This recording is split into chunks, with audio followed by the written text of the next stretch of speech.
Hi everybody, this is Bob Brenton. I'm going to try something new. I want to see if there's an interest in this format. I'm going to call it Double Speed with Commentary. And yeah, basically I'm going to run through these videos as a first time view for me, fresh. It's just conversations that I think I'll probably enjoy. And I'm going to play at double speed and interject commentary where I think it needs it. How have you been? I've been watching a ton of your stuff lately. I've been extremely busy because I came off sabbatical in the beginning of January, and so I've taken on teaching 4 courses and continuing all the research. And at the same time, both the quantity and the quality of the requests for interviews and discussions has gone up considerably. So and then there's been some rather serious situations in sort of my personal life and my family, and so it's just been kind of a hectic time. But everything is resolving well. The universe seems to be smiling on me right now, so that's fine. Good. I know the feeling. I just this morning finished your conversation with Andrew, which I thought was just tremendous conversation, really lovely. Oh, thank you. I mean, I really hope more people watch that because Andrew gave me and also afforded me time to discuss this issue around the religion that's not a religion in much more depth and nuance and detail, and to avoid some, I think, mischaracterizations that have been occurring about what I'm intending when I'm trying to talk about that. And so I was very grateful to Andrew for that opportunity, actually.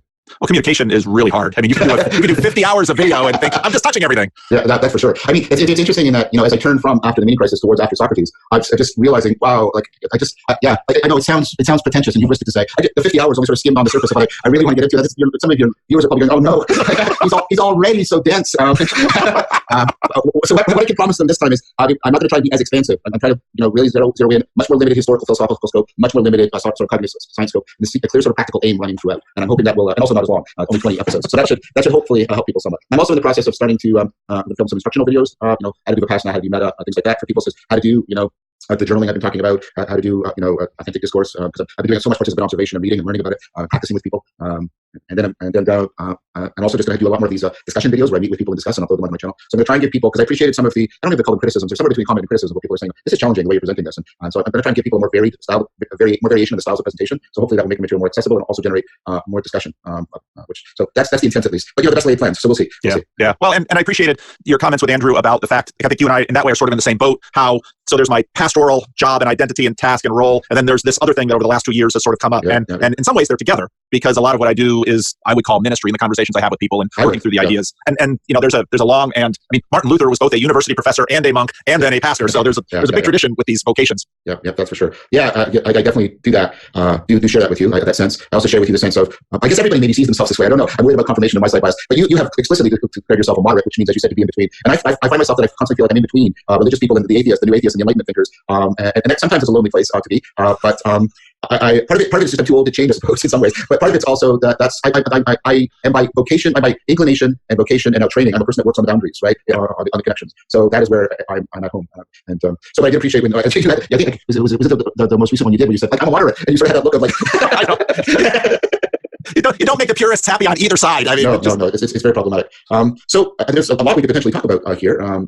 There's a lot going on your channel. I try to keep up with it as much as I can. I haven't been commenting quite as frequently because I've just been starved for time. But I wouldn't have enough time to watch everything I put out. You're very prolific. I wish I could have shared with Chris your most recent video, because I thought it was very kind and generous of you the way you described him and his work. I think it was completely accurate, and I deeply agree with it. Chris has just an astonishing gift. But unfortunately, he's in Communicado right now. He's in Tunisia. So he's on sort of an adventure right now. So I'll put him onto your video when he gets back, because I'm sure he'll want to see it. Yeah. Well, it's part of the reason I put out so much is because you don't really know what's helpful until you hear stuff coming back at you. And you can't be too thin-skinned in that. Your skin has to be thin enough to be sensitive, but thick enough to allow yourself to continue in this. And that video I made with Christopher, and that comment in particular, that has come back from a number of people that said, boy, when he said that, they just felt it. Yeah, and that's his particular gift. And you very astutely and I think very correctly noted that that's why our partnership is a very powerful one. He and I. We have, I think, complementary sets of strengths. And so we do very good work together. I'm deeply appreciative of the two of us having found each other and built this very living relationship that seems to be generating useful and helpful stuff. Well, I listened to your question and answer video. I re-listened to your conversation with David Fuller on Rebel Wisdom, one of the recent ones that you did that I used clips in the video. I just finished listening to Andrew Sweeney's, and I had, a few weeks ago did some videos on, nomenclature is always difficult with this stuff. The post-Christian, even the post-evangelical community, the nuns, NONES, that have been leaving the church. You've mentioned them quite a bit. And they too are, part of the meaning crisis. One of the things that I've been noting also, you and I are about the same age. We grew up in sort of the decline of the church in the West as it's coming down from its Cold War high. So in many ways, people either had we at least had deep exposure to the church and Christianity. The millennials, many of them have had significantly less. And so, because all these communities are of course, they're not, history doesn't work this way. All these communities, it's been interesting trying to figure out how to talk about these dynamics and having more and more conversations now with, one of the things I do on my channel is I always try to keep sort of an open channel to, randos can talk to me that I have zero preparation with because I get such interesting feedback from them. But, more and more people now who they had no connection with church as a child, they had no connection with Christianity. They have, in many ways been gripped fully by the meaning crisis because they had a child, or maybe they had a divorce. Something happened in their life that undid the thin foundations that the culture offered them. And now they are looking for, a full 4P answer to, well, what does it mean to be a human being? And right away they see, I need a community, I need a frame of reference, I need all of these things. And whereas, some, the relationship with the church that they have, that some have and others have not had in the past, then gets interesting too, because some, of course, sort of return to it. Some push against it, but when they grab something else, all of that church stuff in their past, they simply transfer over to the new reality. It's been fascinating watching this progress through the demographic generational divides. I think that's very, very accurate. I tried to indicate, I can't remember who I was talking to, how this is also, you're seeing this also, at least in North America, about for religions other than Christianity. So I pointed to from your exemplary cases. I talked about Stephen Batchelor and Evan Thompson. And I talked about, here's two people. Stephen in particular was deeply trained. He was in Asia and lived in the communities. And he was at one point the editor of Psychedelic big Buddhist magazines. And then here's Evan, who's been practicing, for. So the thing that I'm kind of thinking is that even for all its strengths, that the positive things that modernity and even post-modernity have given us, they cannot answer those deeper questions, and so we are still restless. We find the materialism shallow at our core, and we don't know why. Decades, and worked with Francisco Varela and the Dalai Lama to, in the mind and life community, and so these are not dilettantes of Buddhism. These are people who have been deeply within it in powerful ways, and they have both written books. Stephen's written After Buddhism, and Evan just sent me his copy of Why I'm Not a Buddhist, which of course is echoing Bertrand Russell's Why I'm Not a Christian. And so it strikes me as a scientist. I want to understand the more general phenomena. I understand as a pastor, you want to understand more specific phenomena, and that's fine. We're not in competition about this. I think these are complementary. And so I'm trying to figure out what is it that's lacking in both of these, because they're so different in a lot of ways. So there must be some common thing that's making them non-viable for people. And I'm trying to do that without making simplistic claims. Well, Christianity is false or Buddhism is false. I want to try and understand this more deeply, because again, I think that's part of what's going on in the meaning crisis. I tweeted today. I don't know if you saw it, but and that was meant. I hope you took it that way. It was meant as a respectful response to you, right? Because you've been doing this very interesting stuff on Holland. I was only introduced because of you. I'm familiar with the style of argument because Holland gives, I think, a much clearer version than Jordan Peterson does. Because the acting as if, right? Yes. And Tom Holland, if I misunderstand it, please correct me because you know more than I. But it seems to me his argument is much more specific in that you're acting as if in a very deep way in terms of a lot of your moral commitments and your value structures are deeply indebted to Christianity. And so that's what I've been taught to call a performative argument, right? And I think the meaning is clear. But then I try to point out, but there's a flip side to this, right? Yes, Jordan may sort of get into a debate with Sam Harris and sort of show that he's performative this way. But then you also have to ask the question, well, if it's so much in our grammar and in our blood, why do so many people find it a performative incoherence to try and go back to these religions? We have to ask the flip side question too. We have to be right, because we're not being fair to people, especially not being fair to people.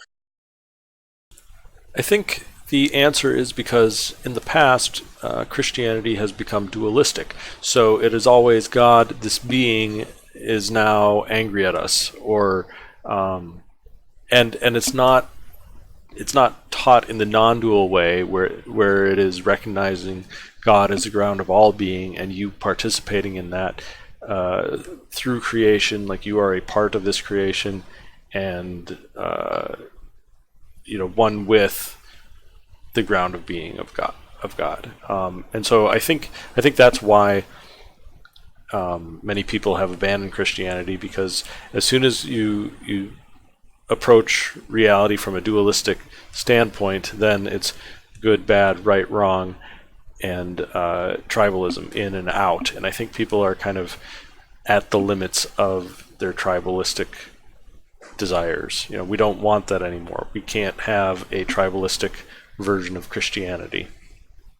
As brilliant and sensitive as Stephen and Evan, right? And I know Evan personally quite deeply, and Stephen I got to meet him at a conference. We had dinner together, so I got some sense of him as a person. I've been familiar with their work. So that's my thing is, okay, yes, granted, I get it. The Peterson and Holland arguments, they do deserve to be taken seriously. And one of the things I think what they've done is show how, for lack of a better category, the new atheists have just ignored that aspect. And of course, for me, that lines up with the perspectival and participatory aspects of knowing. But then I want to also say, yes, but the reverse is the case. And this is the case because I've done research on the nuns, right? And I try to make, I think Okay, so I'm going to say something, and I'm happy for you to challenge it, right? But I see about the nuns, both the theists and the atheists are sort of getting it wrong, right? It's the theists seem to be saying, well, don't they understand the truth? And the atheists are saying, yes, they understand the truth, right? The reason why they're not doing this is because they get that it's all just false and it's all just a fairy tale. And the theists are saying, but they haven't encountered the truth. And it's like, no, it's much more. That it's before they've even gotten to this is propositionally the case for them. This is performatively not viable for them. They find it performatively incoherent. And again, I'm using these two case studies as to really deepen this argument. I'm trying to do outside of Christianity, so I don't immediately get everybody's right. I'm saying, look, here's two people who go in with as much good faith as anybody possibly can. They're deep, sensitive people. They commit decades of time and thought and discussion, and yet in the end, it's like, nope. I just can't make this work for me. It just doesn't catch. It's just not performatively coherent. So I'm asking people, that was the intent of this week, you've got to take that seriously too. If you take the Jordan Peterson argument and the Holland argument seriously, and you should, but in fairness of thought and argumentation, you should take this argument that I'm making also seriously.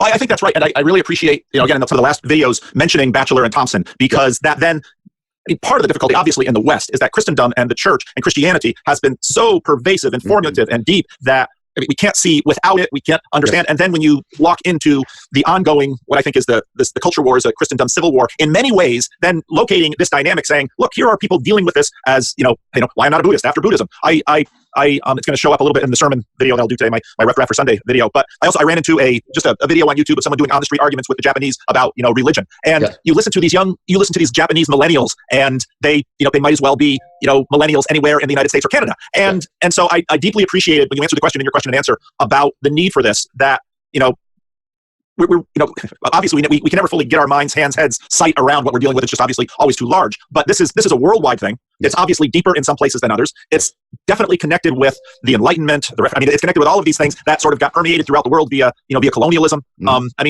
And it's not just post-Christian. No. This is something that humanity as a whole is going to have to wrestle with. And as you've noted many times, and I agree with you and Brett Weinstein both on this. The challenges we are facing today are in the sense that they are global, and that power has been democratized to the degree that it has. We are requiring of human, and I love how you've been phrasing this and setting this up in terms of wisdom institutions, because that also sets it up far more broadly than just the religious institutions within their own religious silos. Yes. And I, as a Christian, thank you for recognizing that. Thank you for recognizing that. Well, and I, as a Christian pastor, can very easily make an. I think that they're blind actually to the next challenge that they're going to face, and that's going to be the psychedelic renaissance. Those things are coming back hardcore, and I believe that they're actually going to lay a spiritual foundation that is actually like shareable and testable among people. And both of their worldviews, I think, need to adjust for that, because people are going to be having very intense experiences, many of whom are going to interpret it in a spiritual lens, and the church needs to find a way to answer that, and so does secular non-theist sort of ideals. Argument from two conservative Christians and say, look at read the book of Proverbs carefully. The book of Proverbs is made up of wisdom from the ancient Near East, and there's a reason the Hebrew Scriptures, the Old Testament, had a collection of books called wisdom literature. In other words, there are resources, as JP always says, to bridge, or as I would say, to connect and integrate with many of these conversations, even if they're with other historical religious communities or non-formally traditional religious communities. There are resources and bridges by way Christians can engage in these conversations without getting a reactive sense of betrayal to their confessional commitments. That's good. I'm glad that's the case, because in the question and answer, I try to be very clear on how I was answering that question. And I really do think that for lack of a better adjective, the established religions can be places in which individuals can turn, and find meaning and cultivate wisdom. And I want to talk about something that's more sort of systemic. Again, I want to explain why does Stephen leave? Why does Evan? I'm not a Christian, again, echoing Russell, right? Why is it that Chris feels the way he does? Chris is, and I don't treat him as a specimen, so I don't mean it to sound it this way. He's an excellent, because I love Chris deeply. He's an important and central friend to me. But why is it that somebody as sensitive, as reflective, as genuine, as authentic as Chris, as someone who can deeply appreciate the depths of Christianity, this is all true of Chris, and yet, like I said, it's not performatively coherent for him. If we're going to invoke, and again, I welcome that Holland and Peterson have done this. If we're going to invoke the performative level, we better start invoking it. We better start looking at it very, very carefully. It's way more problematic than we might think. That's kind of what I want to say right here. Well, and there are plenty of examples. I would point to an individual like, let's say, Bart Campolo, who Tony Campolo was in the 80s a A-list Christian evangelist, apologist. He would come to Calvin College and gave a wonderful speaker. His son Bart, following in his footsteps, gave up the faith. And he and his father wrote a book together. There's a really interesting video on YouTube about he and his father having this conversation. Bart Campolo gave up the faith, became for a while at Berkeley, I think, a humanist chaplain, because part of the problem when preachers give up the faith, they got to figure out what to do. It's so much in the blood, right? No, that's right. It's in the blood. It's the way you make a living. Part of what. Right, of course, right. So I think, obviously there's a tribal reactivity an understandable tribal reactivity within Christians to look at these people and, condemn them, hate them, do all of that. I mean, tribes, human beings have tribes for a reason. They're very functional. Yes. And so then to pour scorn on the likes of Bart Campolo, it's also, I think, a more productive posture to take to say, where have we gone wrong that someone at this level would have felt the need at high personal cost to themselves. There was no reason to imagine he had a poor relationship with his father, to strain the relationship with his family, to grieve his parents. And his father's they're both very healthy individuals. They're talking through this, to grieve, the relationship, the loss clearly that his father has, and that they actually have a very honest dialogue as they talk through it. But for the church to turn around and say, we had the West, and the West was ours to lose, and we're losing it. Instead of hating on all the usual suspects, why don't we look in the mirror ourselves and say, what have we done? What is really going on? And I really do think that, I found your work tremendously helpful in terms of, and part of the problem of doing this work within your own tribe is that within a tribe, all of the ready answers are always promoted. And it's difficult to think clearly and creatively unless you actually have people you're talking to who are not in your tribe. But yet they want to be, and that's I think where you and I have sort of these middle positions. We want to be, understand both communities well enough so that we can engage productively with them, but also then not lose ourselves as we're functioning in this middle space. The problem is that Christianity is still trying to be tribal, because the whole point is that this is no longer a tribal thing. It transcends the tribe. It's not just for the Jews. It's for the Jews and the Gentiles, and that's all of them. And it's for all of them regardless of what propositions they happen to believe in their life. Beliefs are something that are kind of at the whim of where you happen to be born, or which culture you were born in. And the good news is that none of that matters, that you are already redeemed and a child of God, and it doesn't matter in terms of like an ascension intellectually to it. That message transcends all tribes. So John might not believe it about himself, but it doesn't matter what he believes in terms of the salvific quality of it. Anyways. I agree. I think that's well said. Part of my motivation is, I've already admitted to all my personal motivations for being a moderator or being a bridge builder to say, I'm talking tonight to Mary and JP again, by the way. Oh, good. That was another wonderful conversation. Oh, well, it's because they're both wonderful, and JP's been doing some really cool stuff, so I'm excited about that. But I was going to say, part of it is because, civilization shows that this is possible. I mean, civilization is premised on the idea that we can live with strangers, we can live with people who aren't in our tribe. I happen to share with Jordan Hall and others, the idea that we've got to sort of restructure civilization. And that's why I call it sort of a cultural cognitive thing, because we do have to figure out a way of going, I don't want to say post-tribal, because I'm not trying to imply that people will give this up, because as you say, it's evolutionarily wired into us. But sort of maybe trans-tribal, maybe that's what I'm trying to get at. Because I agree with Jordan Hall that we got to get there, or we can't address the problems that are threatening us, the global problems that you alluded to. And that, I agree with Thomas the argument that there's a meta crisis. And I take well into consideration your point about every culture likes to think. Well, at least in the West, every generation likes to think. Not every culture, every generation likes to think that it's living at the end of the world. But as you also very correctly said, but of course civilizations do also fall. So it's so you guys somehow get a balance between that. That's why I'm very sort of I'm taking it that I find a lot of the evidence about the signs. This comes from what's called complex systems theory. The signs of civilization stress that many people are pointing towards, I think, are becoming apparent, and therefore we need to take very seriously the possibility that we might be in a meta crisis, and therefore we need to go trans-tribal. And so this isn't just sort of Canadian politeness on my part, or even ultimately that I'm a sort of cognitive scientist and bridge builder by temperament and vocation. I also think that there's a utilitarian, but nevertheless an important utilitarian reason here, which is we got to get trans-tribal.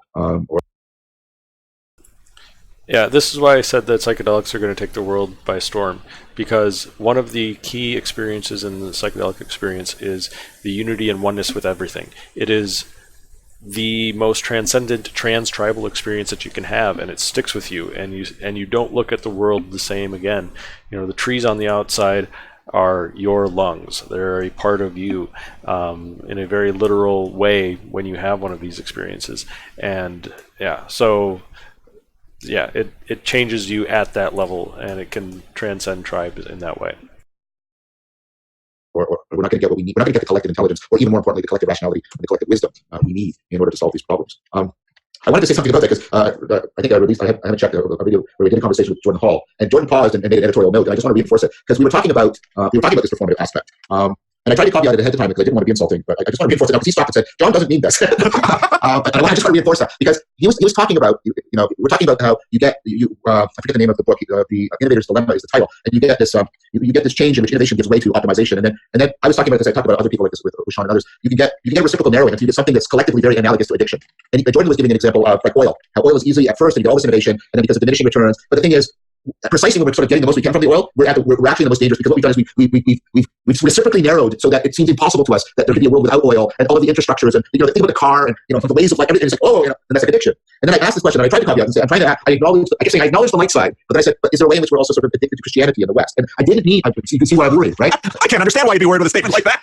But what I was trying to say is, like, because I was getting worried, I was thinking about, again, Tom Holland, because of the excellent work you've been doing, and I was thinking, I do see how much it's given, and but the fact that it's so interwoven means, like, you see, that's what, like, the way oil is interwoven. Like, are we so woven to a way of thinking and being that we can't get, because that's the problem with the addict. That's the part of the analogy I was trying to pick up on. The addict says, well, I can't be any other, and the world can't be any other, and that's the basis of the compulsion. And so that's what I was trying to say. So I'm sorry, I'm being a little self-serving here. I'm using this opportunity, but I wanted to make clear, because Jordan also stopped Holland and said, he's an editorial note for those of you who are watching, John means this, right? So I just want to really reinforce that, because I was trying to get at, but we, yes, again, and you've seen in my series, I remember there's times in the series where I say, we're walking on the ground of Christianity and we don't even realize it. Yeah. So I acknowledge all of that. I acknowledge the grounding, if that's a positive way to put it. But I'm also worried about the tightness of the binding, like, that we can't, there's something, that's my concern. Yeah. That, yes, that's true. But the thing that needs to happen is Christianity needs to find a way back to its mystical roots and a better non-dual understanding, which actually puts it in line with like Hindu teaching and Buddhist teaching, because again, all these things are pointing back to the same God, or the same concept of God. It's just Christians took a little roundabout path here, where they got pretty dualistic about everything, and even just like the whole heaven hell thing. Ask a Christian, like, hey, where does the Satan get his power from? And none of them will say God, because there's still kind of this dualistic, or not a full integration or acceptance of the dualities that make up existence. I mean, day is day because there is a night. Good is good because there is a bad. But both sides of that have their grounding in the same, cosmic being that is God. And Christianity has kind of denied its own shadow for the longest time, and rejected it. And it's time to kind of pull that back in and be like, what, the devil, when God and the devil are talking about Job, like, both of those, and indeed Job himself, all have the same being. They're all God in that play. Anyways. But, like, are we so woven so tightly to it that we can't really talk to people from other cultures in the way we need to in order to solve these problems? That's what I was trying to articulate. Well, and at one point you made a comment about Augustine, which was tremendously important, and it's something that I was reading. I always look up where I know my books are. Was it Peter Brown, his biography of Augustine? Reading that a number of years ago, and recognizing if you this is why I really do want to get more historians into this conversation, because it's interesting. Even with the Jordan Peterson IDW phase, there were no historians present, and I thought that's a real problem here, because why I did so much history in my series. Yeah, why I did so much history in my series. Yeah. So Augustine coming around in late antiquity, when Augustine embraces Christianity, he does so because he is hungry and thirsty for wisdom. And that's very clear with Augustine, that this is what he understands Christianity to be. And if you read, I read Fox's, I think it's Robin Fox's book that he put out a few years ago on Augustine, which sort of set Augustine within the context of late antiquity, and gave a good thorough chapter on some more detailed, higher resolution stuff on the Manichaean perspective. And you read that, it's like, whoa. And then you look at Neoplatonism, and it's like, whoa, because if you, like me, grow up within post-Reformation, confessional Dutch Reformed, Augustine is one of the great heroes of the faith. And so when you look back at Augustine, you see your parents with an Augustine face mask on and say, oh, I know who Augustine is. And then if you actually do the work of reading Augustine, or reading around Augustine, or reading competent historians working on the continual project of history in that time span, you begin to realize, oh my, the world is by no means as simple as it seems to me. And you get a sense of the incredible capacity for human beings to live in different worlds. And that second, I think Brett Weinstein does a beautiful, he says, we have this genetic information that we pass along, but then this cultural, you cannot imagine a human being without both of those tracks or channels. And they play off against each other. Yes. Yes, exactly. I mean, this is part of the scientific work I do. I agree. And so my point with that is that, addicted to Christianity, well, again, you and I probably both get into trouble. You don't have to use my phrase, Paul. I was trying to draw an analogy between the addict, our cultural relationship to oil, and a potential problem with our relationship to Christianity. Right. But it's the right metaphor, I think. But also to addicted to a particular kind of Christianity. Because what you see... That I would be more, yes.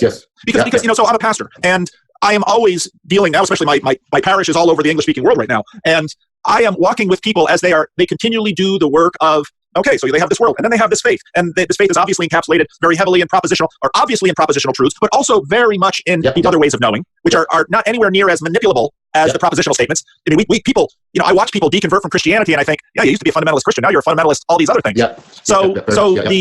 And I think any competent reading of Christian history demonstrates that part of the reason Christianity has been so popular is that it has been so incredibly malleable in ways that, say, some of the other religions have struggled with. Christianity is viral in that it hops cultures repeatedly, and you look at these people over here and they identify as Christian, and these people over here and they identify as Christian. You're like, well, this is interesting, and that keeps happening. So I don't see your statement as problematic, and I think it also recognizes within the history of Christianity that there have been many, many ways to be a Christian in this world, even amongst the great saints that many traditions point to and say, he's our guy. Yeah. And I suppose even towards Jesus himself, I think that's the case. I mean, I read a book, I think it was by Pelican, Jesus Through the Centuries, and it's like Jesus keeps being changed, if well, at least the understanding of Jesus. I don't want to make any metaphysical claims here about that. So I take your point very well, and thank you for resituating what I said within it. That's good. I guess the issue then for me is, like I said at the beginning, I want to understand this even more broad picture. I want to understand, why is this the case not only for Christianity, but clearly I can give examples for Buddhism. Why is it the case? I think I'm in discourse not as deeply, but with people in even the Muslim world, and this is happening. And so I'm trying to figure out what are the common factors, right? So you can see there's sort of part of what I think, and this is something that's up for discussion and debate. I think there's a shared axial grammar that I think has become problematized because you need to find what's shared between them if the problem extends between them. And there's also a shared phenomenon, the encounter with science, because science is also another thing that hops and skips cultures, right? Yes. So science and technology. And so I've been trying to craft this argument that I think there's something about the shared axial grammar and there's something about the shared confrontation with science and technology that we need to be looking at more deeply. And that a lot of the ways in which we're framing it is not generating, in my opinion, as somebody who sort of swims in theory, it's not generating an adequate theory to explain all of the data. And so thank you very much for giving me the opportunity to try and articulate this, because this is something I'm wrestling with right now. And I'm trying to get people to say, right now, in many ways, although maybe I'm a little bit too didactic, but I'm trying to formulate a question here, and I'm trying to suggest it's plausible to me that the shared axial age grammar and the shared confrontation with cultural skipping science has to be something. There has to be a shared environmental problem and a shared structural defect, if you'll allow me that word, that are accounting for why this is happening the way it's happening. And that's the argument I'm trying to make. Well, I agree. I think it's vital. One of the things that I've been thinking about, way more than we have time for. One of the things that I've been thinking about is and this I look to someone who is a scientist because I am not. The ways in which this two-track, as Brett Weinstein calls it, two-track, and I think the opponent processing. I mean, it takes me a while to really get your language into my head to the point that I can use it, but it's coming. The way that this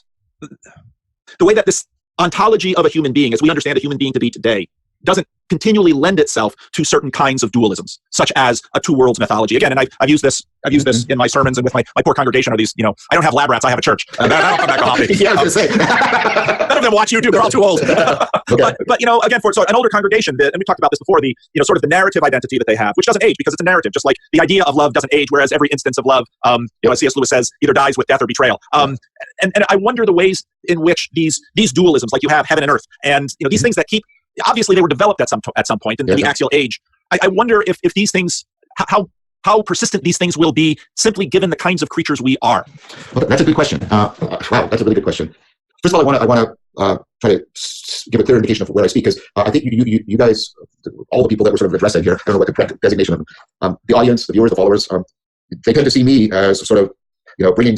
I'm the scientist coming to the religion, right? And that's fair, and I don't want to shirk from that. I'm not trying to dodge. But what many people don't see is the other. They don't see me within the world of science very much. And what I'm doing there, which is I'm trying to get the science people to talk and think about things that they traditionally have not wanted to talk and think about. And I mean, and this has been personally costly for me. It has taken a long time. It's taken 25 years because for a long time, and not just me. I mean, other people like Evan, he was doing similar stuff, and Varela, and many people. Right? It's like, but it still is. It's like, what? You're studying shaman? Like, what? You're studying a shaman? Like, you're talking about what mystical experience? You're doing experiments on people having mystical experiences? I was the first person to professionally both teach the skill and start teaching the science of mindfulness at the university. And when I first started it, like in the 90s, it was like, well, Ellen Langer has written this book, and and everybody sort of like, so there's also there's on that side. And so that's pertinent to your question, because it's a question about, because there's, Thomas Kuhn made this very, very clear, right? There's paradigmatic traditions within science. Yep. And then the question is, I'm trying to refine your question, and then maybe we can talk about it, because there's sort of two aspects, and we don't want to conflate them together. There might be that human beings, scientists, I should say, scientists are constrained to talk in certain ways because of their paradigmatic tradition. There might be that they're constrained to talk in certain ways because human beings, this is a technical term, human beings are epistemically bounded that way. So epistemic boundedness means it's easy to first of all point it in other animals. Dogs are very, very intelligent, but no dog is ever going to generate a theory of why it's intelligent. Okay, so being very intelligent, being social, doesn't guarantee that you have the epistemic machinery to do theory generation. And it might be, it's in fact highly plausible that we are also epistemically bounded, not just paradigmatically bounded. So your question is, you have to be very careful here, because it's like, okay, are scientists talking this way because the scientific revolution was largely a Cartesian revolution, and Descartes, and I tried to argue this in the series, Descartes generates dualism out of the guts of the scientific revolution, yes. out of the and this is what I learned from Albert Shalom, out of the transformation. Don't talk about first about why we have this strange theory of mind. What happened first was a change in the theory of matter, right? Matter goes from being potential to being actual, and its primary characteristic is it resists, and that is valuable to you because that legitimates experimentation. Because if the world doesn't resist your bias and your subjectivity, your experiments won't work. And this is what I mean. But you have to understand, how ideas about matter and science and knowledge and self-deception are woven together. You can't just sort of say, "Well, I reject materialism." Do you? Okay, maybe I get that, but do you reject experimentation? Because that notion of matter resisting us and its primary action is it resists our subjectivity is woven into the Cartesian understanding of. So, as a non-dualist, I've talked about this before. It's kind of the relationship between the dreamer and a dream. Okay, and once you understand that relationship, if you can view science and spirituality as that relationship, then this makes a whole lot more sense. Okay, in the case of a person that goes to sleep and they are dreaming a dream, there's also a world that appears in the dream and they take a perspective in the dream. Science is like the people in that dream doing scientific experiments. The only thing that they will ever find out about is information about the contents of that dream. Okay, so if they dig a hole forever, the dream will continue to open up and that hole will go on to the center of the earth. But it doesn't tell us anything about the dreamer of the dream, and that is a domain of consciousness. That is the thing that you cannot, measure directly. You can't get into that thing. It is the pure subjective experience, and that is where that's what religion is supposed to be pointing you to, back to your consciousness and exploring that, not just like as an intellectual thing, like, I'm up to date on the latest consciousness news out there. No, you need to be delving the depths of your own. That's what all these traditions are teaching us. And in that process, that is where you uncover the philosopher's stone, the pearl of great value. That is where the divinity lies, is going that direction. And science, for all of its power, can't go that direction. It doesn't have the capacity to get the tools inside to that untouchable thing, consciousness itself. Now that's great though. The dream, for everything having to do with the dream, the science is wonderful for that, and you can measure to your heart's content, and we should not take any of that stuff for granted, and science is perfectly valid, and materialism as a way to view the world is valid if you recognize that this is, it's only valid up to the constraints of the edge of the dream. It can't get to the dreamer. Anyways. Scientific experimentation. And so, be careful. Be more careful. So that strikes me that there's huge paradigmatic reasons why we have to talk this way. So I wonder, okay, let me first, before we turn back to the epistemic boundedness, I see many people, the people that are involved with that transformation I've been talking about, trying to get scientists to do, and this has now been going on for quite a while, especially in cognitive science, 4E cognitive science. I think the project of academic philosophy, and more specifically 4E cognitive science, has been the project of trying to deeply deconstruct that Cartesian grammar, the dualisms between mind and body, mind and world, mind and mind, all of those great disconnections. And I think that has been because both of deep internal incoherence ultimately in these dualisms, and also, I think that's a safe thing to say about why it's happening, and also because of ways in which the human phenomenon, if I can put it that way, in all of its Dasein, is not captured and is being misrepresented profoundly by these dualisms. So I would first say that I hope, as a cognitive scientist, I think it's very plausible that we've had significant progress in this, and that I hope it continues. Now to your deeper question, do we ultimately have to talk this way? And the evidence here is much scarcer, of course. There has been some cross-cultural work on whether or not people are sort of naturally given to a dualistic way of thinking about human beings. I am deliberately flagging that I'm speaking much more cautiously here, okay? But what seems to be the case, again, very cautiously, notice my language, please, is actually what you get is a very incoherent thing, right? So that people will sometimes, let's use this language we've been crafting together here, people will sometimes perform as if dualism is true, and they will sometimes perform as if monism is true, they will sometimes perform as if everything is a continuous cosmos, right? There's a reason why the continuous cosmos could take such deep root, because there is a way of being human in which that makes sense, in which dualism doesn't, they had other dualisms, they had order chaos dualism, but they don't have our dualisms, right? So that's, and you can get a sense of this, and I almost made a bad mistake. I'm in no way equating other cultures to small children, okay? I'm not doing that, okay? No ethnocentric stuff here, but you can see this kind of incoherence in small children. They will sometimes talk, they have to get past sort of 4, because before they're 4, they're not dualists. Because they have no sense of having a mind. I can't introspect myself until I've developed a very significant skill of being able to pick up on your mental states. We think this sense of our inner headspace is natural to us, and no, it's not. Like if you ask a 3-year-old, what's going on inside your mind right now, they'll look at you like, right? Or a 4-year-old. Right? And in fact, I kept track of this with my son. My poor son's having to grow up with a cognitive. But Spencer was like 4.5. And he said to me, it's snowing outside, but only in my head. And this was a moment of revelation for him. He was able to introspect his inner world, right? And notice, right?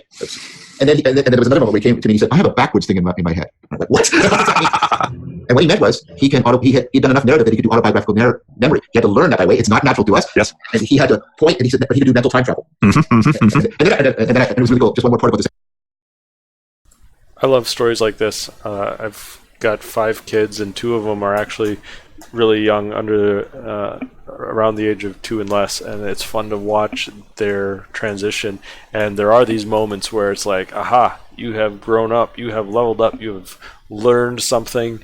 There's a thing that you know today that you did not know yesterday or 5 minutes ago, and it is a joy to see. I love it. And then I asked him, is anybody else capable of that? And he very confidently said no. A little bit of fun as Piaget here.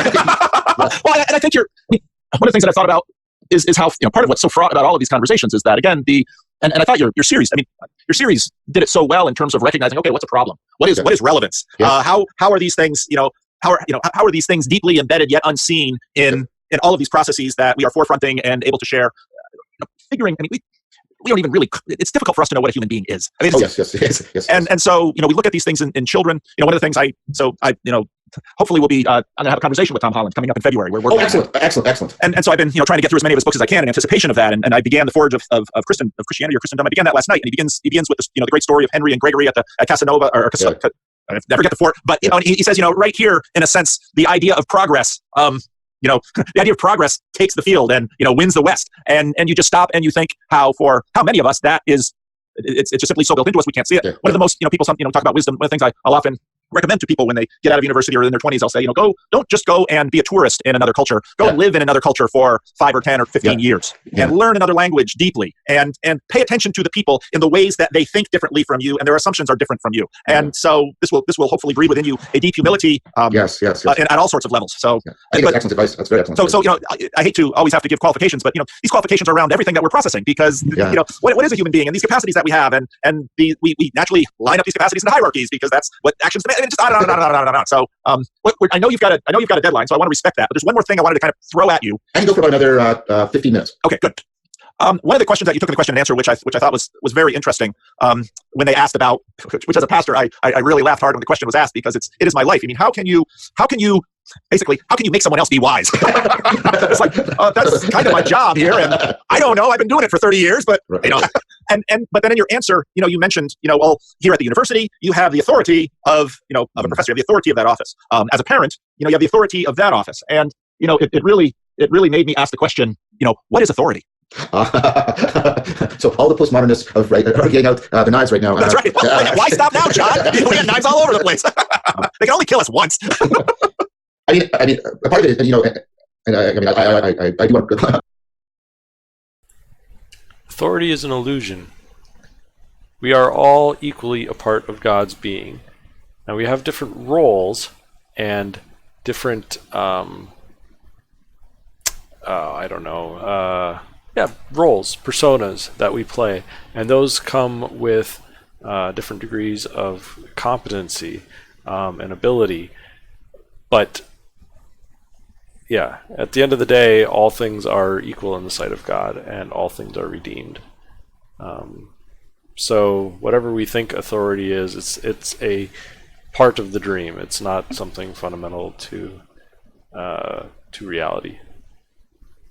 I do want to qualify what I just said because I think different postmodernists have different things to say. I think what Derrida has to say is very different from what Foucault has to say. Those are two that I know well. And Foucault's particularly important in way. I think whereas Derrida says something that ultimately I think needs to be put into deep conversation with relevance realization, because I think there's deep connections between his notion of difference and my notion of relevance realization. I think we should also pay attention to the fact that Foucault becomes very interested in this very same topic, the topic of wisdom, and even uses technologies of the self, right? All of this, and because I think Foucault realized that that's where things are going to turn, right? And so the way in which he questions power and authority should not be separated, in my mind, from this question of what, the transformative technologies of the self, and the cultivation of wisdom. And this, so I want to put those two together. You can see why I'm doing this. This is so much part of what I'm thinking about after Socrates. Because what kind of authority does Socrates have, right? So it's easy to fall into sort of the Hegelian category as well. There's institutional authority and there's charismatic authority. But what is charisma? Well, I started to think, well, maybe the kind of authority Socrates has is right? He's obviously creating a new psychotechnology, but what he's doing is he seems to be able, again, not universally, far from it, right? But he seems to, at least for pertinent individuals and groups, he seems to be able to trigger aspiration, and he seems to be able to afford. See, I think there's other reasons why it said that authority is kind of an illusion. The Bible talks about all authority on heaven and earth being given to Jesus, and yet clearly there are other exercises of authority. And yeah, I don't know. It's such a strange topic because it definitely appears like there is, and yet when all is revealed, nobody had authority at all, and we were all kind of doing what we should be, pretending that we had authority. Yeah, it's strange. Aspiration, and he uses the metaphor of being a midwife for this. And I was thinking, there's part of what's going on there. I mean, part of I think what's going on is charisma is people can generate collective flow for others. You definitely see that. But I'm thinking, yeah, but it's a particular kind of flow in the Socratic dialogue, because the flow also gets these terrific moments of interruption, the aporia. And there's something going on between the flow and the aporia in which Socrates, and I talk about this towards the end of the series, and Corban and others, it's like, there's this, how do we do this process of aspiration? And it's so crucial to, how do we become rational and how do we become wise? And so I can't answer the comprehensive question you gave me, but I'm trying to get a more specific answer to the narrow question of what's the kind of authority that is connected up with what actually, provoked your question, which is what's the kind of authority that can lead people to wisdom? And it seems to be something about being able to engage in serious play. There's this aspect of being able to take up a role that gets people into the anagoge that actually affords aspiration. Because that's sort of my answer to the paradox of aspiration is, well, you get people engaged in reciprocal opening, anagoge, and you give them enacted symbolism, because the Janus-based nature of the symbol, right? And with the enacted symbolism, the serious play in the anagoge, that's how people aspire. And so I think individuals who are particularly adept at triggering, is that even the right word? Triggering and platforming and affording anagoge and serious play, though that they get the authority around the issue of wisdom. That's my answer to that question. Well, and I think, to kind of pick up where you and Andrew left off, because Andrew ended with, you started talking a little bit about, in the 70s we saw a bunch of this stuff go through and it all kind of withered away. To pick up on this, on this aphorism, without individuals, nothing changes. Without institutions, nothing lasts. Yeah, for sure. And, the thing, again, as a pastor who, I'm a pastor, I occupy an office, and by office I don't mean, the room I'm sitting in. You're an official. I'm an official. And so, whenever I listen to your project, again, with all respect, and I loved how Mary in one of her videos, talked about you, and hey, this is, he's trying to help people, so she's talking as a Christian. So, get off his back a little bit here. I'm so deeply appreciative of Mary, so deeply appreciative. And I hope she knows that. I think she does. And she, and again, this, I hate to get redirected because I'm so ADHD. She was one of the people early on that contacted me in one of my first conversations and talking, and it's just the delight of finding. So here's this woman, grandma, lives in Georgia, was a Jehovah's Witness, becomes a Roman Catholic, is into organic farming, all of this stuff. And then she's, listened to Jordan Peterson and grabbed onto that and grabbed onto my videos and grabbed on your, and is now interpreting, Joseph Ratzinger to the world. And I just think, it's just beauty, it's glory. And I praise God for Mary. So, so anyway, I knew where I was going. The institutions of wisdom. And clearly something as broad as the meaning crisis, and we sort of try to broaden it when we say the meta crisis, something as broad as this crisis obviously has deep connections not only to the loss of some traditional institutions such as the church, but also the skepticism towards institutions and authority, which has pervaded our culture since, and so now, one of the things that I see in various other ideologies, people, to borrow a Jordan Peterson, because boy, he's another guy who could just say certain things. It's like, wow, part of the reason people become susceptible to ideological possession, ideological possession is clearly, past tyranny, practiced within wisdom institutions such as the church. I'll be most upfront with that one because that's the one in which I inhabit. But now suddenly when there are no authorities, people are subject to ideological possession because they have very little wisdom with which to defend themselves. Yeah. That's right, to vet, but also to figure to modulate the relationship. Yeah, I think that's excellent. Socrates was lucky that he had Plato because Plato sets up the academy, right? Yeah. So I think your point is well taken, and that's why I take time to talk about also in the series about the history of institutions, like the separation of the monastery from the university, and how significant that is for the meaning crisis, right? How significant that is, and then the slow, fairly slow, but now deep, interpenetration of the university with the state, and now the increasing, right, the increasing coupling of the university to the market. Yes. and so I want to say one thing about this institutional point, because this was coming up in one of the discussions I had a couple days ago. How the West used to have these three sort of locuses of authority. Right, and much like we talked about with Weinstein, how you can play your biology and your culture off against each other. Individuals and groups of individuals could play the church, the state, and the market off against each other. Right, but what's been happening, and this is something that I think I'm talking to Jordan Hall about, is we've got the homogenization of power. The church-state thing fractured, right, and the market-state thing has, the difference between them has progressively disappeared, and we more and more the job of the state is to manage the market and to be managed by the market also because there's implicity there, right? And so what's happening with the homogenization of power is that I'm trying to talk about this systemically, and I'm not trying to demonize, but with the homogenization of power, there's kind of also been a stupefaction of power. Power has lost the ability to self-correct, and that's part again of the elites, right? If to use a really, oh my gosh, you're talking about a fudgy word to use your language, okay. but the elites, right, are seen as less and less responsive. And I think it's part of it is because we have gone down a pathway of the homogenization of power that has made the elites stupid in the sense of because there aren't competing opponent processes anymore within the power elites, they have become stupid in their collective capacity to solve problems. And I think this is a contributory reason why there has been such a turning on the elites, a suspicion of them. Because I fully agree with this. The elites in this country or in general are pretty much a useless bunch. I do have hope for the next batch of elites, and I think one of the primary characteristics that will split the elites from the not is going to be something like the ego death experience as a rite of passage, being able to have approached that and gone through it and come out the other side with whatever wisdom that such an experience grants you. I believe that is going to be one of the markers. I don't think that is completely illegitimate. I doubt that people are articulating it like this, but I think there's a pervasive sense that they're just not good problem solvers anymore. Yeah. And so, and yet they get wealthier and wealthier and powerfuler, if that's even a word. And yet they're not good problem solvers. And so what's going on? And you can see the rage and the anger and the frustration that people are sort of, like, what's happening? Why are they getting so much reward when they're doing an increasingly bad job? Yeah. And what they keep, and then what do we hear from them? What they say to us is, no, we have to have even more homogenization. The issue is we're not homogenized enough. And it's like, no, I'm pretty sure that's not the answer that we need right now. Well, I think we lost something very, very deeply when we lost the triadic opponent processing amongst the powerful. Yeah. I think that's excellent. I think that's really helpful. And so what then we tend to see is, well, we will, and how many times don't we see this in history? We try to take on the elites with the mob. And it's like, no. And the mob is the base, the lack of wisdom grown large. I think it was with Jordan. I'm not. I think it was also when I was talking with Oshan. I'm not proposing revolution. That's not. I think the way you get out of the addictive reciprocal narrowing is you need the anagogic reciprocal opening, and that's a very different proposal from let's smash it all. And so I was trying to answer your question. I was trying to propose an account at the institutional level, because that's how you framed it, of why there is such dissatisfaction. And I think, I don't claim this is a complete explanation, but I think one factor we should be paying attention to is the homogenization, stupefaction of the power elites. Well, and this isn't simply true in government. If I go back and ask the question of the church, why had the church certainly had the West, why did it lose it? I think you can easily look at the period of the Reformation and say, well, the use of tyrannical power within the church was certainly possible, or part of that. And whereas today it's so difficult to talk in generalities because there are always individual circumstances where that's not the case. But currently now churches are so weak. They only dream of tyranny in tiny little small places because pastors are as one person put, quivering masses of availability. That's really good. But so we've seen this systemically. We've seen it in government. We see it in markets to a degree. But we've definitely seen it in terms of the wisdom institutions in the West. That would be the church. And again, looking at this video of just person on the street interview of these Japanese millennials, the person's asking them about Buddhism and Shintoism, and it's clear they don't know anything, and then they start talking like a moralistic therapeutic deist Westerner when it becomes clear that they're getting down to their religions at heart. And it's like, okay, so then where does the world go now? Because again, we're living in the midst of this significantly interconnected world. And I would imagine that these crises in large and small ways, because of the deep connections of the disruptions of technology and the ways that secularism has impacted societies across the board, the collapse of wisdom, authoritative wisdom institutions that function is likely systemic and pervasive. And these are scary things. I agree with that. Well, my friend, my time is up. I got to go. Thank you so much, John. I hope we talk again. I always find it valuable. And thank you for announcing to people that you and I and Jonathan are going to be meeting in person next year.